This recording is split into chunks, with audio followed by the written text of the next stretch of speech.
Assalamualaikum warahmatullahi wabarakatuh.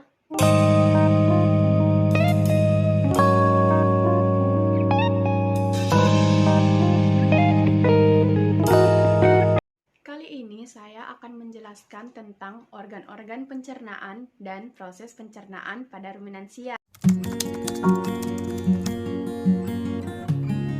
Organ pencernaan pada ruminansia dimulai dari rongga mulut dan diakhiri oleh anus.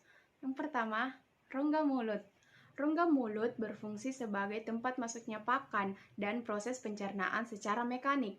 Yang kedua, esofagus berfungsi sebagai saluran yang menghubungkan antara rongga mulut dengan lambung. Yang ketiga, yaitu lambung. Lambung terbagi menjadi 4 bagian, yaitu rumen, retikulum, omasum, dan abomasum. Rumen berfungsi sebagai tempat penyimpanan makanan sementara dan proses pencernaan secara fermentatif. Retikulum berfungsi sebagai organ yang membentuk bolus yang berupa gumpalan-gumpalan kasar. Omasum berfungsi untuk menyerap air, dan abomasum berfungsi sebagai tempat pencernaan secara enzimatis. Yang keempat, yaitu usus halus yang berfungsi untuk menyerap sari-sari makanan.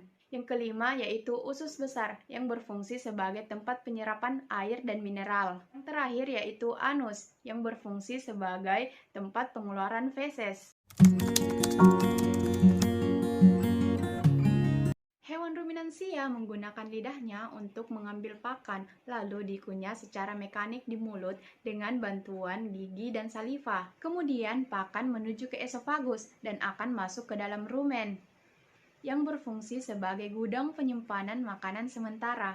Di rumen terjadi pencernaan protein, polisakarida, dan fermentasi selulosa oleh enzim selulase yang dihasilkan oleh bakteri dan protozoa tertentu. Dari rumen, pakan akan diteruskan ke dalam retikulum. Di tempat ini, pakan akan dibentuk menjadi gumpalan-gumpalan kasar yang disebut bolus. Saat para ruminansia sudah santai di kandangnya, bolus akan dimuntahkan kembali ke dalam mulut untuk dimamah kedua kalinya. Dari mulut, pakan akan tertelan langsung ke omasum. Di omasum terdapat kelenjar yang memproduksi enzim yang akan bercampur dengan bolus dan penyerapan air. Akhirnya bolus akan diteruskan ke abomasum, yaitu perut sebenarnya atau perut sejati. Dan di tempat ini masih terjadi proses pencernaan bolus secara kimiawi oleh enzim selulase yang akan menghancurkan selulosa. Selanjutnya, pakan akan dibawa ke usus halus. Di usus halus terjadi penyerapan sari-sari makanan. Pakan kemudian dibawa menuju ke usus besar, yaitu sekum dan rektum. Sekum berfungsi sebagai tempat pencernaan serat kasar, dan rektum berfungsi sebagai tempat penyimpanan sementara feses. Dan yang terakhir yaitu tempat pengeluaran feses yang disebut anus.